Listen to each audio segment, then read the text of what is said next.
Welcome to the first Talk with the Doc in 2024. Dr. Timothy Leichliter is joining us as always from Allegheny Health Network. And thank you as always, and please take it away, Dr. Leichliter.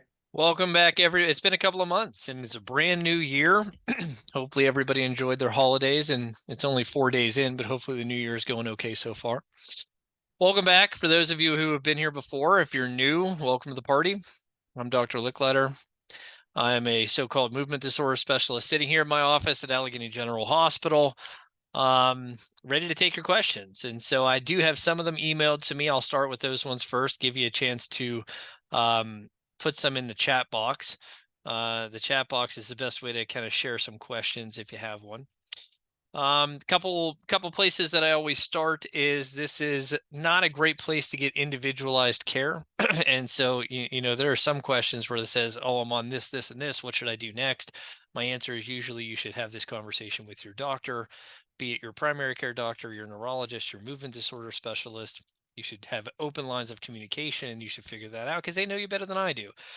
I'll do my best to generalize the questions and kind of make them useful for everybody. If you do ask that question, I'll see what I can do, but just kind of have that in mind.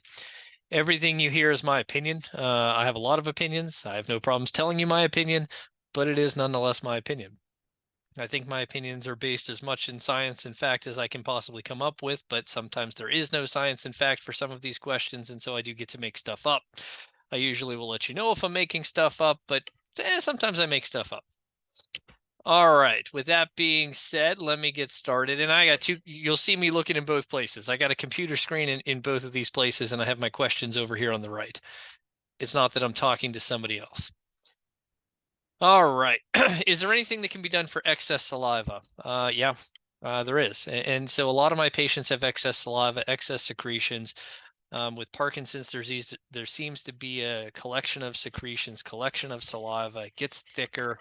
Plus, you're usually flexed forward. You sit with your mouth open, and you know gravity works. Saliva comes out. There's a couple different things we can do for saliva. So one is there's some medicines. I'll use Robenol, which is glycopyrrolate. You can also use some of the other medicines, but the problem that I oftentimes run into with the medicines is side effects. Right? Again, there's no such thing as a free magic. All medicines come with potentially a price of side effects, and that's usually what you see with some of the medicines that dry you up. So you can get some confusion, some brain fog, things like that. I still try them, and they do help some people. But what I've actually had better success with is injections. So botulinum toxin injections into the salivary glands can help. The one that I use the most is probably Myoblock. So there's actually, not that you need to know this, but there's 4 commercially available botulinum toxins. It's not just Botox. Myoblock tends to be a little bit more drying, but I also use Botox. I'll do Xeomin, but injections tend to be the thing that work the best. Now, again, it does mean I have to come at your face with a needle, and there is some pain associated with that, so it's not free either. But that's probably what I've had the best success in my experience with. But again, it is something you should bring up. It's not something you should ignore. There are a couple of things we can do about it, so definitely talk to whoever's taking care of you. I thought this was an interesting question. So it reads, my son has had Parkinson's since 2003. He had DBS done in 2008. After surgery, he began having eyelid spasms or blepharospasm. So blepharospasm is a dystonic spasm. It's a forced eye closure. We've been doctoring with this for many years. At present, he gets injections. I'm assuming Botox injections every 3 months. We've looked into a couple of forms of surgery or specialists. One said she's only done it once and it wasn't really that effective, so she doesn't do it anymore. Another says he needs to be able to lift his eyebrows, which he can't do. And so it doesn't sound like it sounds like they were striking out with surgeons. And so blepharospasm can be a standalone condition. I have dystonic patients or dystonia patients that come in with forced eye closure. It can be seen in some of my Parkinson's patients, although I would argue not that frequently. And I had a few ideas with this one. So Botox injections or botulinum toxin injections are probably the mainstay of treatment for blepharospasm. But in this case, and I've seen this once before, could it actually be a side effect of the stimulator? And so if you haven't had the stimulator adjust, or maybe even just try temporarily to see if they can turn it off, or you can turn it off and see if the eyes are open a little bit more, because I wonder if that could be a side effect of the stimulation itself. And if that's the case, then we clearly have to do some more adjusting or something different to see if that would work. I also have not had a lot of success with blepharoplasty, which is surgery to try to open the lids. I had one person get it done and it was relatively successful, but I've also had patients get it done and it not be successful. And so it's not my favorite choice from a blepharospasm standpoint. The other question would be, and I don't have any more information than I read, would be, does it fluctuate, right? Against a common theme that we always talk about, or that I always bring up with a lot of questions, is how is it in relationship to medicines, right? Does it fluctuate with your medicines? Does it get better when your pills kick in? Does it worse when your pills wear off? Is it the same all the time? Is there anything that suggests that medications play a role, good or bad? And maybe we could use that to our advantage to try to adjust things to see if that would help. But those were the only ideas that I could come up with. That's a hard problem to fix. Again, the botulinum toxin injections usually are the mainstay of treatment for blepharospasm, and that's probably what I would do as well. And you just have to kind of work on these other things that I mentioned and see if any of them stick. It's all trial and error, much like everything else that we do. There's no way to be like, this is the solution. It's we tweak this, we try this, we experiment with this, and if it works, great, we're done. And if it doesn't work, then we're back to the drawing board. And so those would be the things I would keep in mind or think about for that kind of a thing. I'm 77 years old. Again, coming back to what we shouldn't do, but these were more generalizable questions anyway. And was diagnosed with Parkinson's in 2015. My symptoms are relatively mild, but the questions were twofold. And they're questions that I get all the time. They're very common. We've talked about all these things, but it never hurts to go over these again, because I would say at least 50% of the people on this call probably have these problems. So one is sleep. Any advice for getting to sleep other than taking melatonin, regular sleep-wake schedule, cool, dark bedroom. Again, good sleep habits. So again, minimizing electronics. Exercise is my favorite topic, but not something you want to do right before you try to go to sleep. Minimizing caffeine. That's another thing people often forget about. But other than that, it comes down to medicine. So sleep is a big problem in a lot of my patients. Not just falling asleep or insomnia or staying asleep, but also other types of sleep disorders like REM behavior sleep disorder, where you're acting out dreams. So I do recommend a lot of melatonin. Some people find it to be beneficial. Some people don't. Some people think it helps, but then it wears off. Again, and you can play around with the doses. There's definitely other medicines that I use. So Klonopin is the other medicine that I use predominantly for REM behavior sleep disorder, or that acting out dreams and active sleep. Sometimes I'll use trazodone. Sometimes we'll use Seroquel.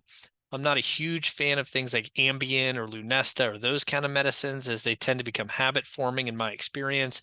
I'm likewise not a huge fan of the over-the-counter Tylenol PM, Advil PM, so on and so forth, same reason. But sleep is super important, because everybody here knows that if they don't sleep very well, or if they're tired and fatigued, which most people are, everything's worse. You're much less likely to exercise. Exercise is the thing that gives you the most energy. And so the other caveat or piece to this is, are you sleeping during the day? So, the more you sleep during the day, the harder it is to sleep at night. And so it does become a vicious cycle. And so fatigue and tiredness is a huge issue in a lot of my patients, and getting up and being active and getting out of the house, tend to help. You'll be much less likely to take a nap if you're up out of the house walking than if you're sitting in your chair watching TV. And so again, the less you can sleep during the day, the better you'll sleep at night. But those are a lot of the things that we work on. And even when we do all of those things correctly, I still have a lot of patients that have sleep problems, and it really does become, one of these challenging things that we have to keep dealing with. But I would start with those things. Talk to your doctor about it. If there's medicines that might be worth trying, it might be something looking into. But sleep is a big problem in Parkinson's disease. And the other is urinary issues. So urinary issues are another common complaint that I get. And the reason these are such common complaints that I get, and the reason that I always get asked questions about these things, is that these are things that the typical medicines, the carbidopa, levodopa, the pramipexole, the amantadine, they don't really work very well for these of the non-motor symptoms, the sleep, the urinary, the bowel, the psychiatric. These are common complaints, and they're common complaints because they're ones I'm not very good at fixing. right? The medicines that I give people all the time are not all that good at correcting urinary problems and sleep problems. And that's why we talk about these things so often. A lot of my patients have frequency and urgency. And the question was, other than things like diapers or Depends and medicines like Ditropin, is there anything else you can do? The other medicine that I'll use is Vesicare. But really, another strategy is, make it scheduled. Again, don't wait until you have to go to the bathroom on a frequent schedule. Because the problem is not only do you feel that when you need to go, you need to go, you also don't move very fast. And so getting to the bathroom is a challenge just based on speed of movement. And so again, maybe making it a scheduled routine that every 2 hours I'm going to the bathroom. Again, it's not a solution, it's not a fix, but if there are ways that we can minimize the problems to allow you to have better quality of life, that's really, in a nutshell, everything that I do. I've never once fixed anything. I don't fix anything.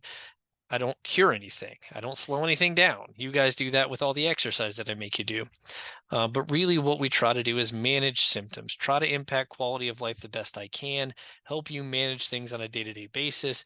And those are the strategies that I would use from a urinary frequency standpoint as well.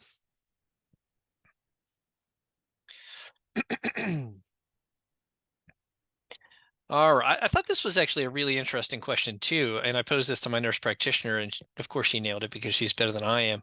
But at the end of the day, I've never had this a question. That's why it's interesting. So the question reads like this: I was diagnosed with Tourette syndrome at age 10. Within the past year, the long story short is they've developed Parkinson's symptoms: tremor in the jaw, arm, jumpiness in the arms and legs, balance issues, running into walls or almost falling over, memory problems, voice problems, so on and so forth.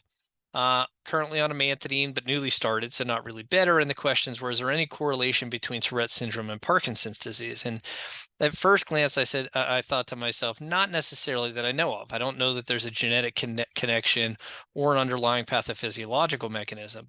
However, Parkinson's disease is ridiculously common. I don't know anybody who doesn't know somebody who has Parkinson's disease. Then I feel like the counts that we keep getting keep going up, up, up, even in the Pittsburgh area. And so just by happenstance, I'm going to see patients who have Parkinson's disease that also have another problem, like Tourette syndrome, like multiple sclerosis, so on and so forth. But the other correlation that I can think of is a lot of the medicines that I use for Tourette syndrome, because I take care of that too, can cause drug-induced Parkinsonism. So a lot of the medicines that we use for Tourette syndrome block dopamine and can therefore lead to Parkinson's symptoms, which leads to the next question, which was, I'm told that I have Parkinson's features and or Parkinsonism. What's the difference between Parkinsonism and Parkinson's disease? And this is, again, another very common question that I get, because at first glance, they should be the same thing.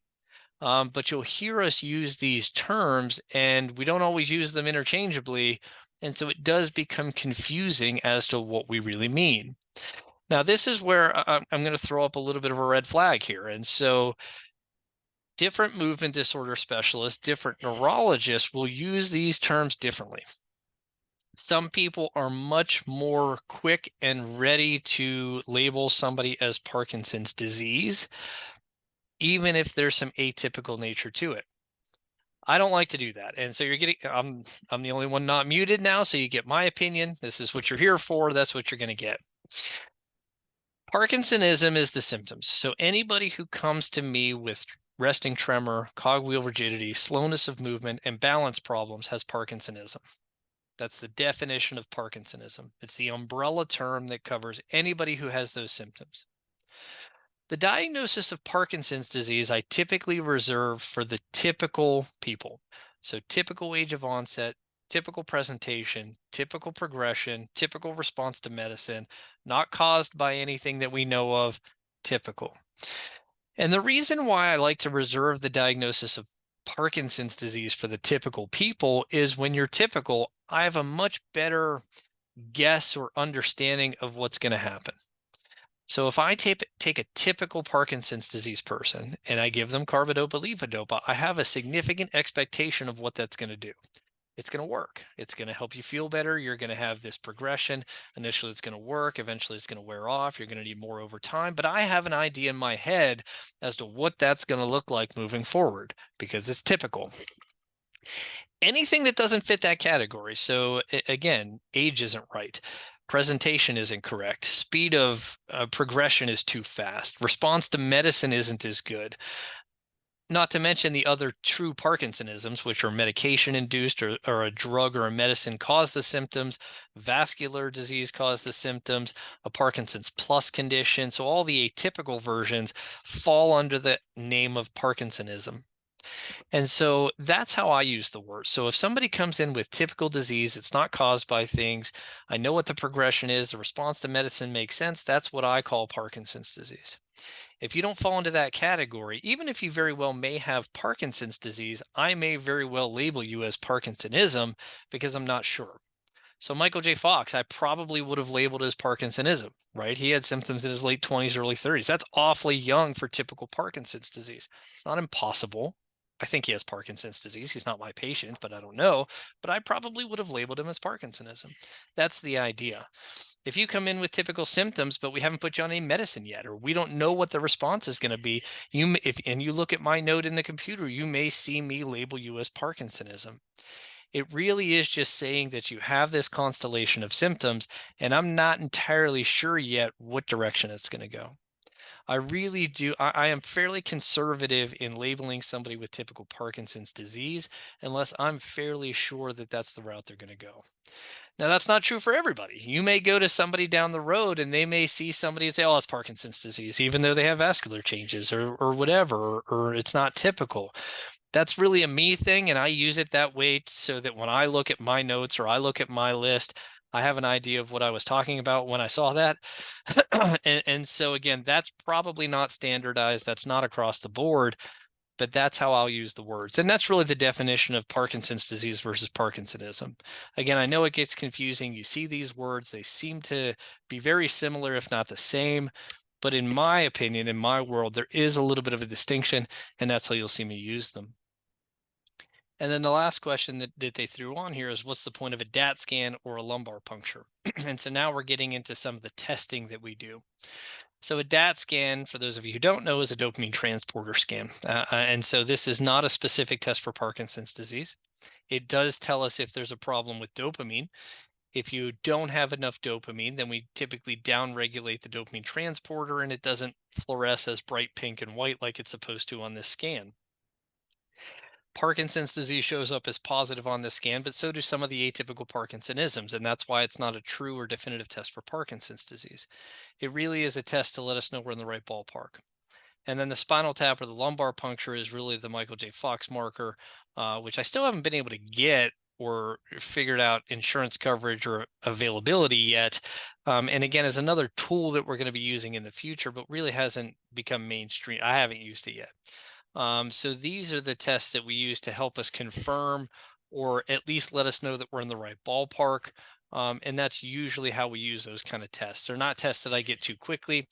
I don't do a DAT scan on everybody. I really utilize those tests to try to give us more information for patients that I'm a little bit confused on, or I'm not sure what to do next on, things like that. All right, a couple more in the email, and then I'll go to your questions over there. All right, some of the group of sites are publishing information on Parkinson's studies that identify the status of different biological developments. Question mark. Well, they're looking at a lot of infusions. They're looking at a lot of growth factors. They're looking at a whole lot of things. So I try not to delve into things that are still in research because you guys probably even more so than me know how many times we've been burned, right? I mean, how many times has something been touted as the next cure, the next big thing, the next earth-shattering discovery? I mean, just turn on Facebook, you'll find this 10 times, only to find out that we try it, we study it, we do an actual trial, and it doesn't work. So I try not, I pay attention to these things, to a lot of the research that's going on, but I don't get worked up or I don't get overly excited until we start getting into the actual true trials that are going to allow me to get a hold of these medications, a hold of these things, and actually get to use them. I mean, case in point with the gloves, right? How many people asked me about the gloves? Probably infinity, right? Because it was on Good Morning America, whatever news show it was. That was tried in like 6 people. They're only now getting into actual trials to see if it works, but all they did was get everybody excited about it because they show a video of a guy who's cured by putting on gloves, and of course everybody wants it. But that's the problem with, I don't want to say that's a problem. That is one of the things that we have to be cautious about or careful about when we're looking at news, we're looking at social media. I feel like I had 2 people today ask me, "Hey, I saw this cure on Facebook. What do you think about it?" Again, not that it's bad to be aware of those things, but you have to take them with a grain of salt. We've just been burned far too many times by things that are touted to be the next big thing that in turn don't work. How does dopamine work? That is a great question. Do you always have some in reserve, or can you get low and then fill it up? I need a visual here. I should have been more prepared. I feel like I need a diagram for this one. I actually do have a diagram. It's behind me on my wall, but you guys can't see it. It's on my whiteboard. We actually don't know. So let me start there. We actually don't know exactly what dopamine does or how it works. We know what we think we know based really on pathological disease.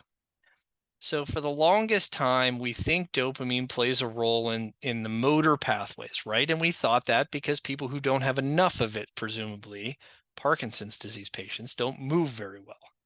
So we use that information because 60 years ago ish, we sliced open somebody's brain with Parkinson's disease, we stained it, and the cells that make dopamine weren't there, right? This is how we figured this stuff out.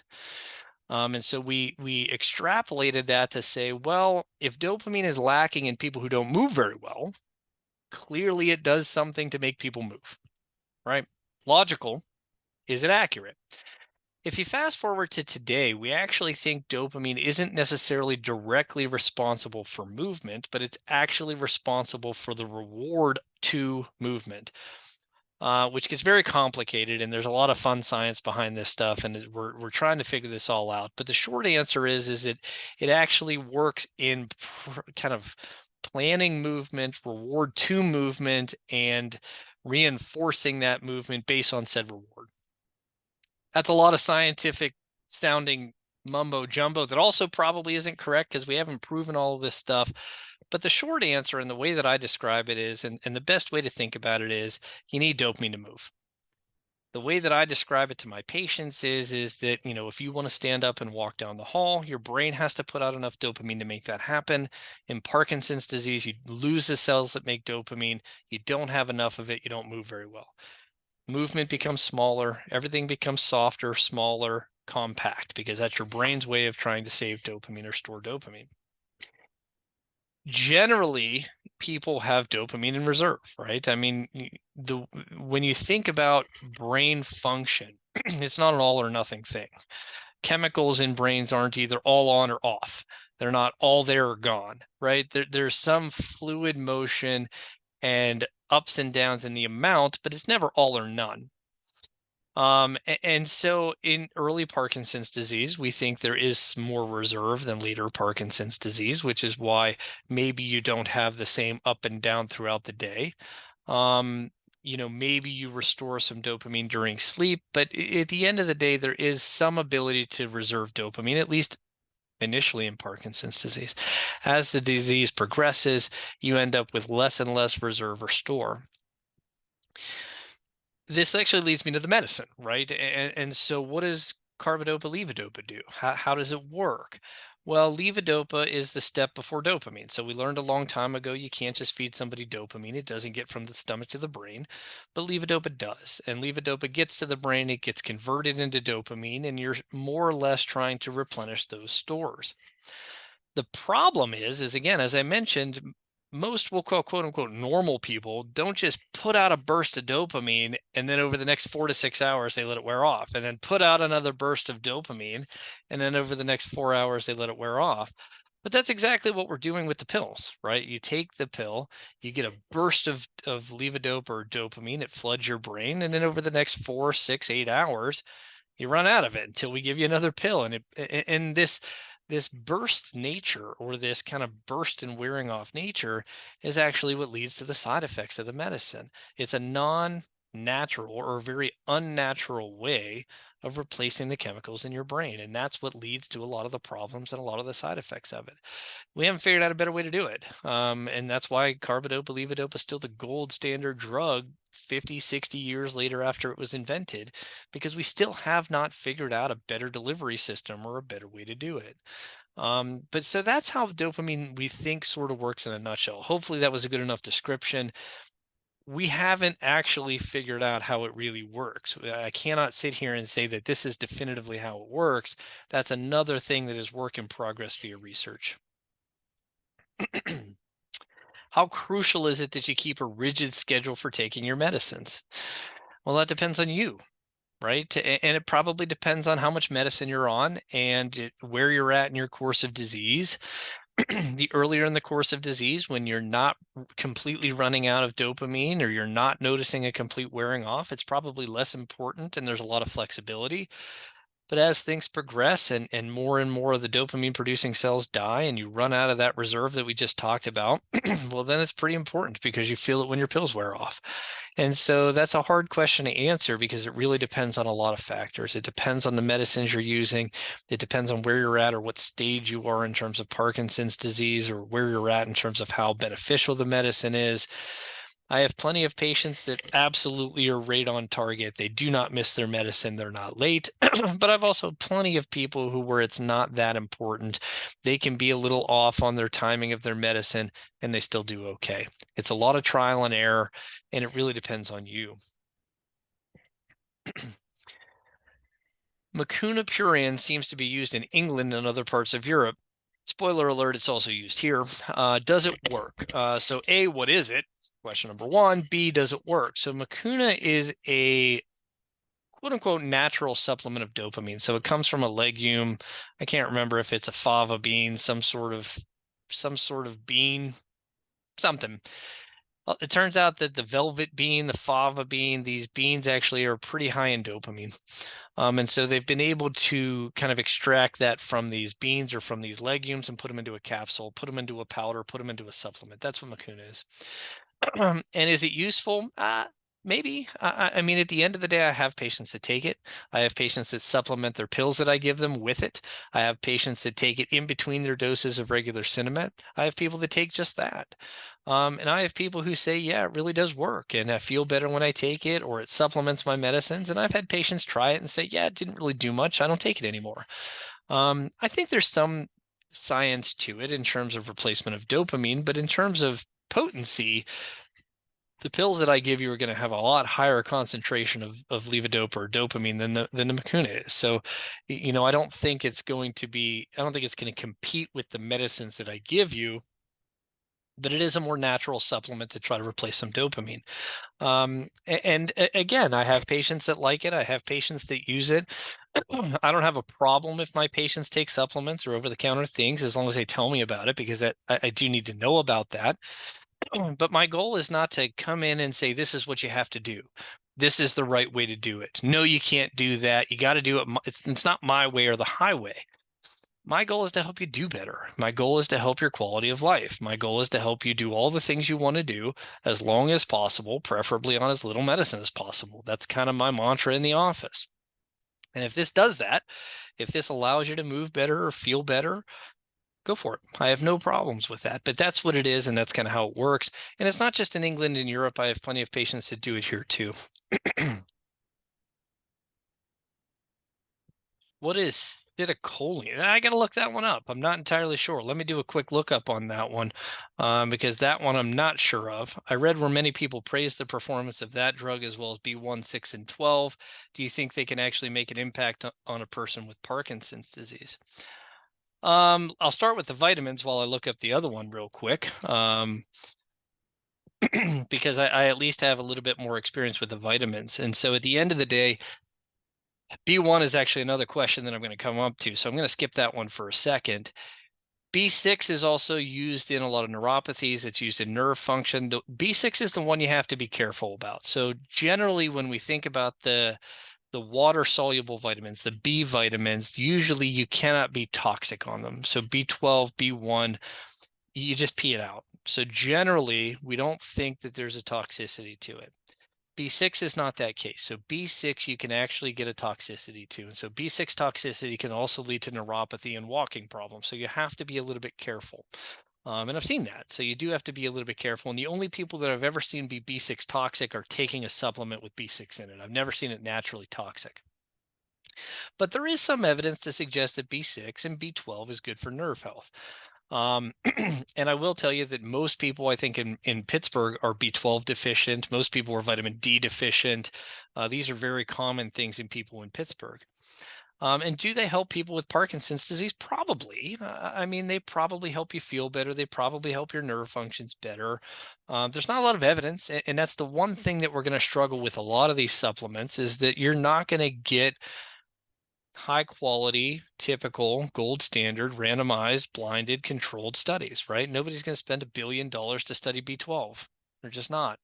They're not going to make that money back. And so we go with my typical ideas on supplements. And I'm looking up acetylcholine right now. It's a natural chemical in the body, plays a role in brain health. It's available as a supplement in the US. It's supposed to sharpen thinking, particularly in people with blood flow problems to the brain. And so again, it's another, let's see, common biochemical process in cell membranes. Okay.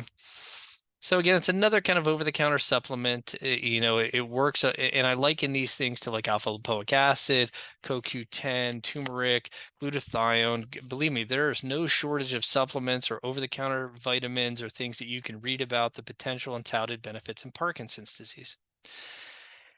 And a lot of them, in fact, I can't think of any that I've run across recently, have some science to back them up. There are some studies, they're usually in mouse models, animal models, even some in people models. CoQ10 has an actual study in people that does suggest that they're helpful. Again, you're never going to get the typical gold standard quality studies on these things. Nobody's going to pay for them. And so my general rules of thumb for supplements are there has to be some scientific evidence or some scientific rationale behind it. And they almost always do. They almost always are free radical scavengers or antioxidants or things that help mitochondria function better or things that help nerve function better. Almost all of them have some scientific rationale. They can't be toxic. Now, thankfully, I have not run into anything recently that has anything like heavy metals or mercury or toxicities in them, which is good, but you should make sure you're getting your supplements from a good source. And 3 is they can't put you in the poorhouse. Do not go broke spending money on supplements, and you can. These supplements can be extremely expensive, and they will tell you that you have to take them for 6 months before you notice any benefit, and that's thousands of dollars. And so again, don't put yourself in the poorhouse taking a supplement. They're not proven enough for me to say, yes, you should go do it. But as long as those 3 things are okay, so there's some science, they're not toxic, and they're not putting you in the poorhouse, if you want to take some supplements, knock yourself out.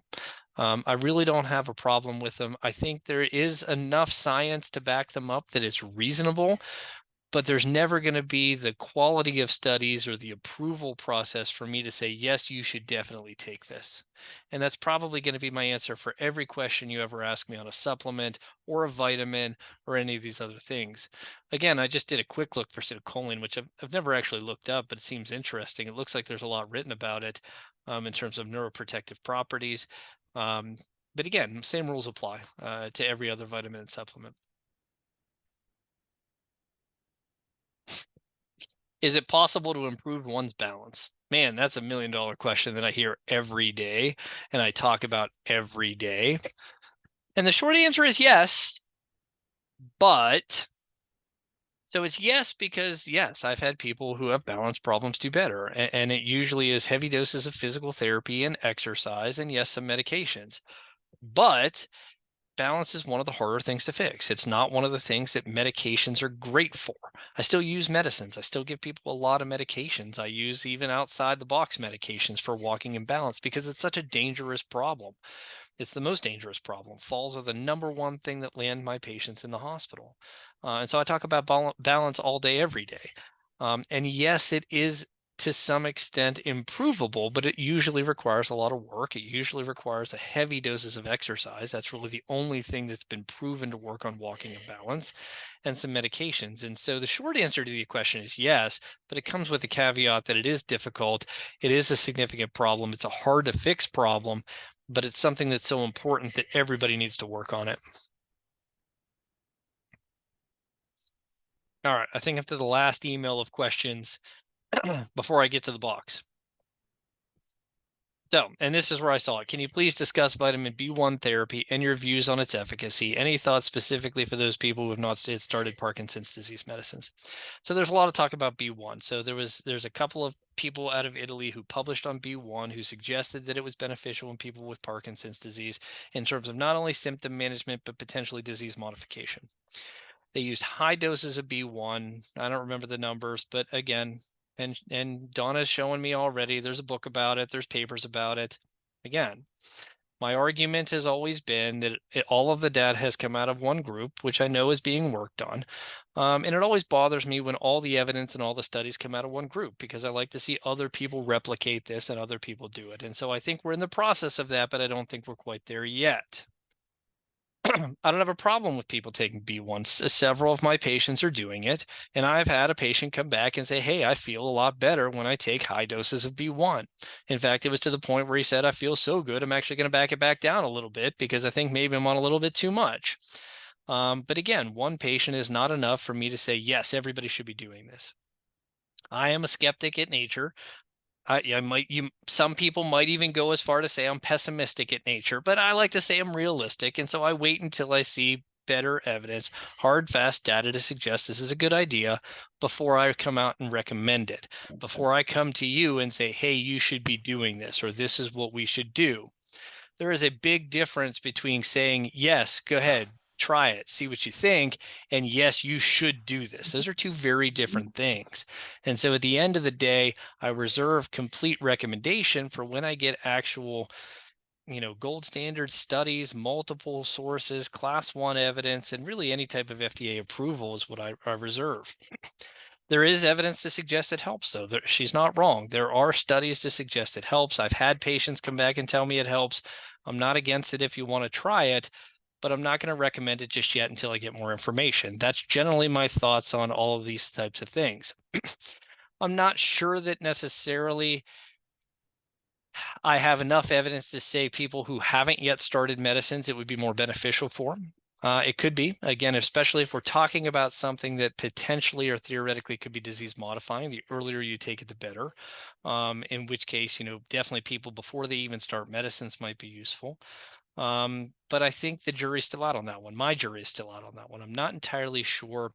Again, I'm not against it if you want to try it, but I don't think I can answer that question yet in terms of who is it the most beneficial for? Is it really going to be, have the impact that potentially it's touted to be? My opinion is that it's too soon to tell. But more to come because a lot of people are trying it, and I'm going to have more data and more information soon enough. And then the last question that I got was about COVID. Does the COVID vaccine or booster exacerbate Parkinson's symptoms? Temporarily, and my short answer is it can. I've had I've had enough patients that have had vaccines from COVID, for the flu, for RSV, which is also in the rest of this question. And I have plenty of patients that get these vaccines and nothing happens. Their symptoms don't get worse. They have no bad reactions, nothing changes. And I would say that's the norm. I would say the majority of people that come to me that tell me they've been vaccinated do not have any type of reaction. But I have had some patients come back and say, hey, I got the flu shot. I think RSV is probably the one that I heard a couple of people tell me about. COVID as well. I got the vaccine and I was shakier. I got the vaccine and I was stiffer. I wasn't moving as well. A lot of times it is temporary, but sometimes I've had patients come back and say, you know what, I've never been the same since I got that vaccine. I'm never getting another one again. And I'm not here to argue with them. Again, we don't know all the ins and outs or potential ramifications of these things, and we know that vaccines have caused problems in the past. I think they're relatively safe, and so I usually recommend them to my patients because even though, yes, I've had patients have bad reactions, I've had plenty of patients get COVID and never be the same. And so again, you do have to weigh out the risks and benefits. But the short answer to your question is yes, I have had some patients have their Parkinson's symptoms exacerbated by the vaccines. I personally still recommend the vaccines because I do think they do a good job of helping symptoms of these diseases, but you have to make your own decisions on that one. All right. That was all that I had in email. That was a lot, but we still got some time. I'll see what I can do. Stem cells, another thing that I get questions on all the time. So can I share any info about research on stem cells? And the short answer is yes. And again, you're going to get a wishy-washy answer from me, which is it's not yet ready, but they're promising. So we've been looking at stem cells for a really long time, probably 30 plus years. And we've done studies and we've done trials in people with Parkinson's disease with some success and some failures. And it's never really been something that we've been good at. We've been able to make stem cells turn into dopamine producing cells. We've been able to implant them in people's brains. We've been able to make them work. They can produce dopamine. But the one area that we struggle with is incorporating it into people's brain, right? Control. Control is what we struggle with. Now, there was a paper that came out, I think, 2 years ago now out of Harvard where they did one patient and it worked great. The caveat to this picture, this paper, is the guy who they did it for funded it. And again, that's not that big of a deal to the typical person. You don't really care who paid for it. But when you're coming from the scientific community, if you have somebody who comes and pays for their own research study, that's kind of a big red flag in terms of how much you can accept it, agree with it, take it for face value, because obviously that brings a lot of bias to the results. And so it did work, and we are still working on it in research. Stem cells is always a big area of research and study, and I think you're going to hear more about this down the road or in the future.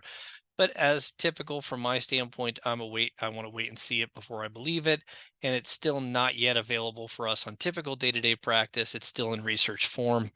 More to come down the road.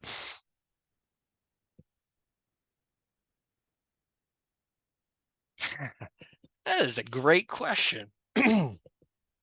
There's so much information out there about Parkinson's disease, websites, social media, magazine articles, podcasts. What is a mentally healthy amount of time a person should spend consuming all of this information? I do not know the answer to that question. That's probably user dependent. I personally would say stop reading stuff and get out and exercise. I think you would do yourself twice. Turn off the news. I feel like there should be a study on this, but turn off the news. Nothing good comes from watching the news, period. CNN, turn it off. Fox News, turn it off. Do not watch the news. You don't need to know what's going on that badly. Trust me. I feel like if you just turned off the news, everybody would be 10 times better. Now, the hard part is again, everybody wants information, right? Everybody wants to be up to date. Everybody wants to know what's happening. Everybody wants to be educated about their disease, about what's going on, about the treatments available, about what they should be expecting. And because information is so readily available, it's very easy to go online and get it. But you do have to be careful. I had 2 people today ask me about a cure that they saw on Facebook. And I don't want to be the bearer of bad news, but there is no cure yet, regardless of what you see on social media. I'm not hiding it from you. I'm not keeping it back because I'm waiting to surprise you with it later. Spoiler alert, that doesn't exist. And so you more or less have to use your own judgment. I have plenty of people that do a lot of their own reading, that read scientific journals. They go to the Michael J. Fox Foundation website, the Parkinson's Foundation Western Pennsylvania website, the National Group website. They get their information. They like to read about this stuff. It does not depress them. It does not stress them out. They just like to be well informed. And likewise, I have plenty of patients that they read this stuff. They come to me very anxious and very upset, and I have to talk them down off of a ledge because they read something that was probably fake news on a social media site. And only you know what your mentality is or how much you can tolerate. I personally don't think, believe me, if there's a cure or if you're going to hear about it. This is not going to be a secret that we keep because we're going to spring it on you in some sort of surprise, right? If there's a big breakthrough, if there's a cure, or if there's a fix, everybody is going to know about it and you're going to get it. We're not going to hold it back from you. I'm not going to be like, haha, I have it, but I'm not going to give it to you because I want to see what happens. That's not how it works. And so I don't think you need to spend a lot of time going out and researching it, especially if you have a good relationship with your doctor, your neurologist, or whoever. But if you want to, you're more than welcome to. I don't have a problem with you doing it as long as it's healthy for you. If you're one of those people that gets worked up and anxious and nervous and agitated because you read something online, stop doing it. If you're somebody who likes to get information but can take it with a grain of salt and realize that you're going to read a whole bunch of crap on social media before you get to that one useful thing, knock yourself out. I don't know that there's specifically a healthy amount, but those are kind of my thoughts. Interesting. So please discuss the similarities and differences between Parkinson's disease and neuropathy. Tingling, vibration, numbness, twitching in my feet and legs. Does one cause the other, etc.? Yes and no. So both of these things are very, very common. So Parkinson's disease, hugely common. Loss of dopamine in the brain leads to tremor, stiffness, slowness of movement, balance problems. Neuropathy is damage to the fine nerves as they go down to your hands and feet. And neuropathy is caused by a variety of things, most typically diabetes. But believe me, I see plenty of patients that do not have diabetes or any other findable cause of neuropathy. And it usually does come with numbness, tingling, burning, electrical pain, vibration, which can mimic the tremor, the vibration, or internal tremor that people with Parkinson's disease get. The fact that both of them are so common, you're going to see combinations of them. So you're going to have people who have both. Both of these things are extremely common. Interestingly enough, carbidopa, levodopa, particularly in the infusion type, can lead to neuropathy. So there is some connection with the medicines, although we haven't quite worked all that out. Generally, when I see visible tremors or cogwheel rigidity or shuffling of gait, I think Parkinson's disease. And generally, when you come in with numbness and tingling or paresthesias, or I poke you with a pin and you can't feel it, that's more neuropathy. But there is a lot of overlap there, and it is sometimes a little bit difficult to tell what's what. But that's kind of the difference in a nutshell. Again, I don't think, one necessarily causes another, or there's a combination of them, but you can definitely see them together. That's not uncommon. I didn't read Donna. I did not read Howard Schiffke's book, but what I did do was read through all of his blogs on the internet. So I went through kind of one by one, and because he has all of those day by day blogs, and I actually went through a whole lot of them. So no, I didn't actually read his book, but I did go through enough of his stuff. And again, it's pretty amazing when you read through his journey. Again, I know he's working on, and people are reading his book and they're doing a lot of his movements and a lot of his things.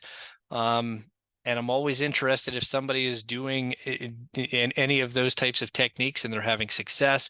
I have not had any of my patients come back and say, hey, I'm doing it and I feel great, or it's working. And so, yes, I'm aware of the work that he's done. I haven't read his book, but I've read enough about it from online and the websites. And again, it's fascinating, but I'm not sure what to do with it yet.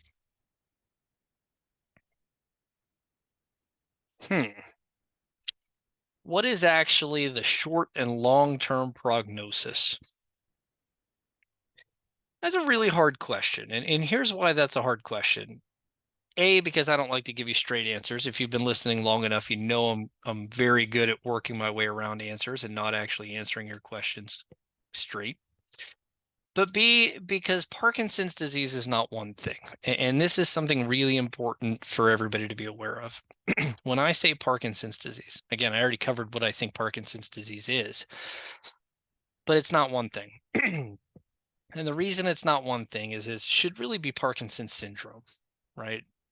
A syndrome is a collection of symptoms, and Parkinson's disease is a collection of symptoms. The problem is what causes those collection of symptoms is not the same person to person. So we're learning tons about the genetics of Parkinson's disease, and there's tons of genes that can impact Parkinson's disease, and we're learning more and more about the environmental triggers of Parkinson's disease than we would ever thought of before, even 10 years ago. So many things keep popping up as this plays a role in the development of Parkinson's. This can be implicated in Parkinson's. We're learning more and more about the environmental toxicities, environmental triggers. And so what causes that collection of symptoms in you is not exactly the same as what causes that constellation or collection of symptoms in the next person or the next person. And it's the underlying cause. It's the additive nature of the genetics. It's the additive nature of environmental exposures or viruses. They keep coming back to viruses in Alzheimer's disease, maybe in Parkinson's disease. because we don't know why people get Parkinson's disease, and because it's probably an accumulation or a combination of a lot of these things, and everybody's combination or accumulation is slightly or somewhat different, everybody actually has something different. So even though I call it all Parkinson's disease, it's not all the same thing. And this is really important as to why we haven't fixed it yet, or why we haven't found a disease modifying medicine for it. And this really dovetails into my kind of platform talk about precision medicine. If I had a medicine that fixes a certain subtype of Parkinson's disease and I tested it in everybody who has Parkinson's disease, it's not going to work, because the vast majority of people do not have the one thing that this type of medication or treatment might fix. And that's what we see in study after study. We have science that backs up our idea, but it doesn't pan out when we do it in trials, because we're testing it in people with Parkinson's disease, but not all the same thing. In order to get to that, and I'm coming back to actually answer your question in a second, in order to get to disease modifying medications or cures, we need precision medicine, which is we're able to unlock either your genetics or your environmental triggers, or find subsets of the disease that are the same, and then testing treatments specifically aimed at that subset. We're working on this, and this is where markers come into play, and this is where, you know, that spinal tap might be useful, and this is where some of these things, we're heading in the right direction.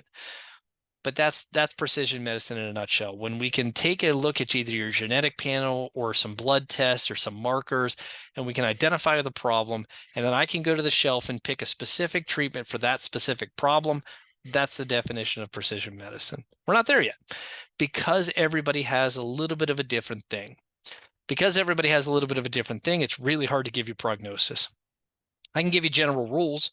So short-term prognosis is usually pretty good, especially early in the course of disease. You tend to do well with medicines. They tend to not wear off, meaning you have this honeymoon period. Balance isn't usually affected. Autonomics, or automatic nervous system isn't usually affected. Mentation isn't usually affected, and you do pretty well. Long term, when we start talking about 3 years, 5 years, 10 years, 20 years, we start to notice more of these problems, and then it becomes much more challenging. And so that's a very long way to not really give you a good answer to that question, because I don't know. I don't have a crystal ball that really tells me what specifically is your problem, and that makes it very difficult to predict and really give you accurate prognoses.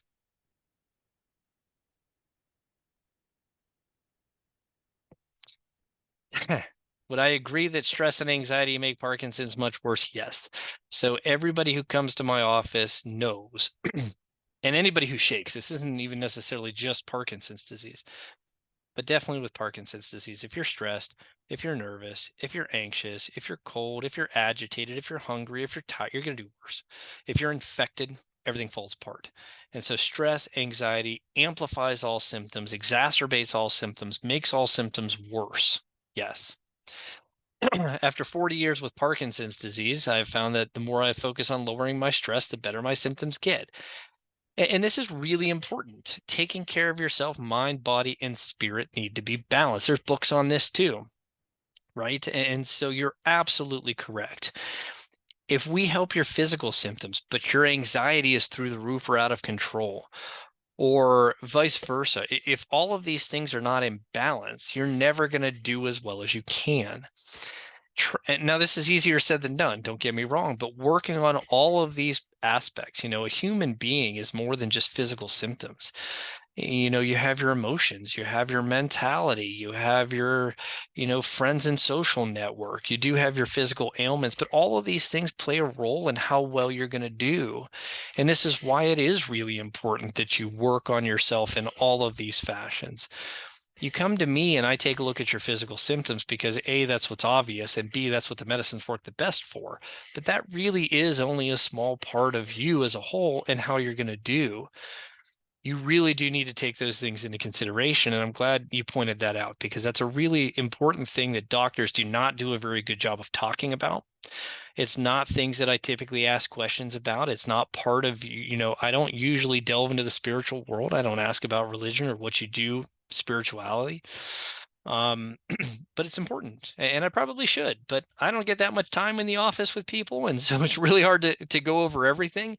But that's a really important thing, and I'm glad you brought that up, because all of those really do play a role in how well you're going to do.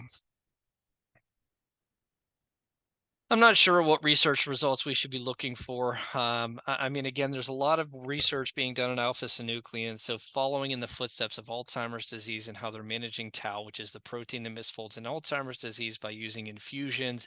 That's where a lot of the research is in Parkinson's disease with alpha-synuclein. So everybody's keeping an eye out for that. The UPMC is involved in the Sparks trial. I'm interested in the results of this. Is an exercise trial. I'm interested in the results of that.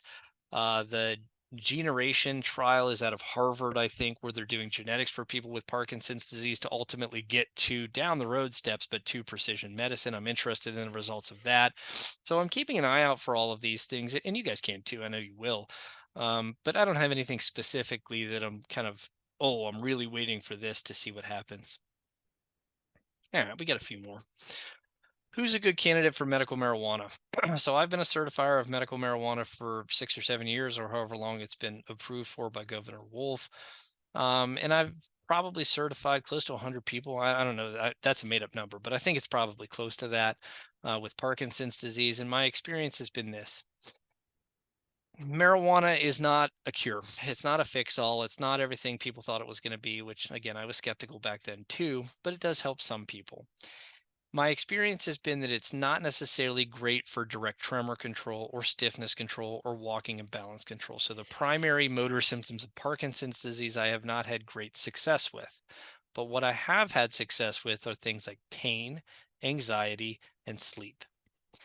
And so coming back to actually the last question or the question or two ago, anybody who doesn't sleep very well, or anybody who's in a lot of pain, or anybody who's anxious is going to shake more, and is going to be stiffer, and is going to be slower.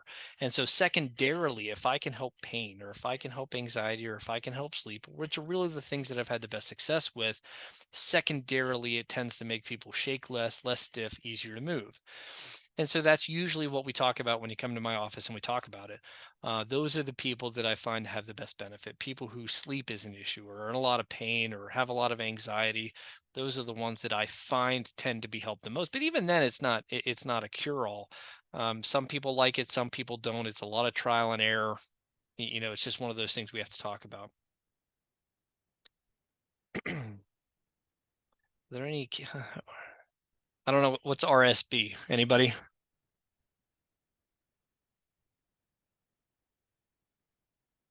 I can't figure out what that stands for, so I'm going to skip that question until somebody throws an answer in for me. Rocksteady Boxing. Thank you. Is there any health conditions where it might not be? I mean, I guess if you have a lot of arthritis and you can't do it, but even then they have wheelchair versions. I mean, I can't think of anything that would make me say, no, don't do that. Boxing is a good exercise program. A lot of my patients do it. Again, I don't know that there's any, I don't know that there's anything magical about boxing, but a lot of my patients do it. A lot of my patients like it. It doubles as a support group, and it's great exercise. They do a lot of balance and cognitive training. I mean, there's a lot of pluses to it, but the short answer is no, I can't think of anything that would say, oh, no, you shouldn't do it. All right, 2 more questions. Don, I'm going to answer yours, then I'm going to come back to the specialist team, because that's a much more interesting answer, I think. Was there FDA approval of levodopa? Yes and yes. I'd have to go back to the levodopa, but I know there's FDA approval of DBS because I was actually in the study for the Boston Scientific device. And so Medtronic had the device, had the FDA approval for the first 15 years. And then St. Jude, which is now Abbott, and Boston Scientific had to do their own studies. And I was actually involved in the Boston Scientific study. And so I know that they have FDA approval. I am fairly confident that levodopa has FDA approval, but that was back in the 1960s and I was not alive yet. So I'd actually have to go back and check into that for you, which I will do. But I strongly think that it does indeed have FDA approval. And it's because there are actual gold standard. They had to go through double-blinded, randomized controlled trials to get that approval. Our FDA sucks. Oh, I said that on a recorded line. Our FDA is really hard to get things through. Believe me, there are countless things that are available in Europe that have not been able to get here, that are effective in Europe or presumed to be effective in Europe for Parkinson's disease, that have not been able to get here because they cannot get through the FDA. The FDA, outside of the Alzheimer's disease world, which I have my own opinions about and I'm not going to delve into today, they really are pretty stringent on what they actually approve. You really have to have good data, gold standard, high quality, level 1A data to get approved through the FDA. And so when something has an FDA approval, it really is pretty convincing that it does work. And I know the DBS implants do. I'm fairly confident Cinemet does, but I'll have to go back and check. Now the last question. What specialist should be on a care team? I saved that for last and I skipped over to come to it last because I want to finish on this. So Parkinson's disease is not it's not a one-man team. It's not a you thing. It is a team effort. You have to have a team. You have to have a group.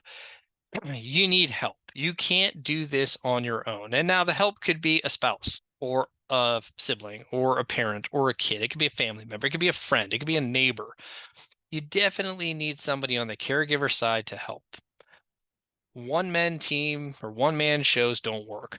You really do need somebody on the home front side to help. But you also need a team of doctors and specialists. You need a primary care doctor. Everybody on the planet needs a primary care doctor because I am not a very good primary care doctor. Do not come to me thinking that I'm going to know what to do about your blood pressure and your cholesterol and your diabetes and your COPD because I'm not very good at those things. I went into neurology for a reason. I do not like the lungs or the kidneys or the other organs in your body. There are other people who like to think about those things, and I'm not it. I'm not very good at them.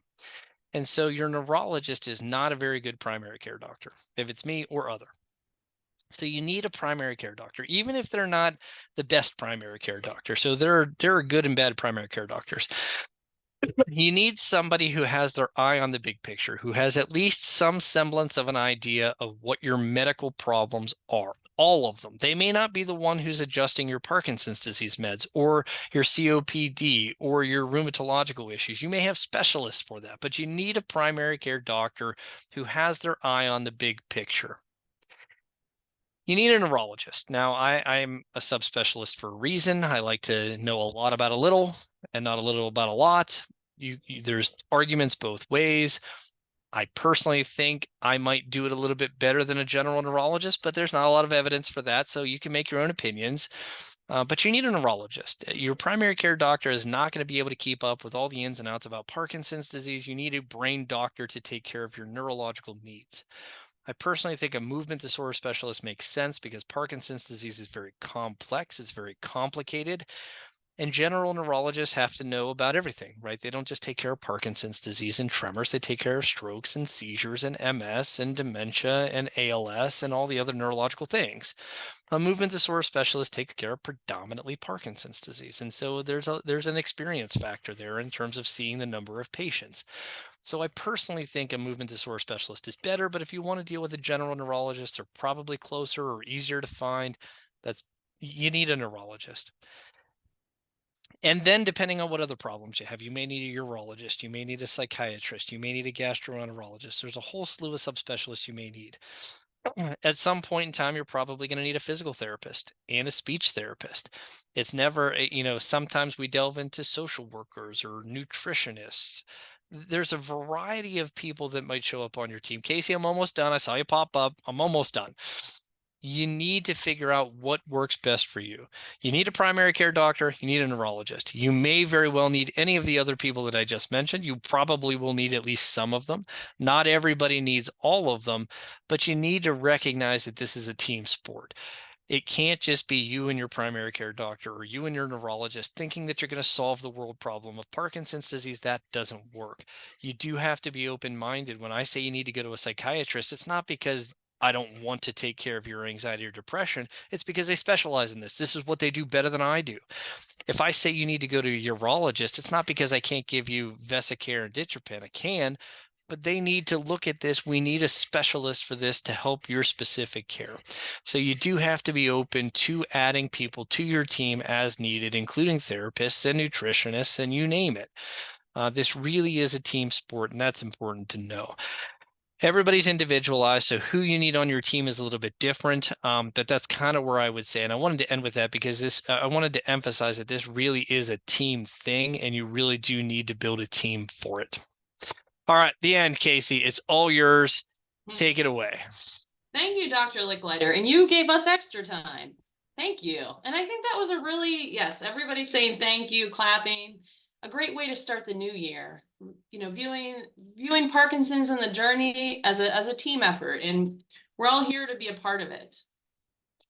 And we will see you again. Thanks, Karen, for letting me know. She always lets me know the next date on February 1st. So we're going to kick off the month of February with Talk with the Doc at 4:45 p.m. on February 1st. And stay tuned for our emails, and we will see you soon. Perfect. Thanks, Casey. Have a good one, guys. Well, thank you, everybody. Thank you. We appreciate you. Bye.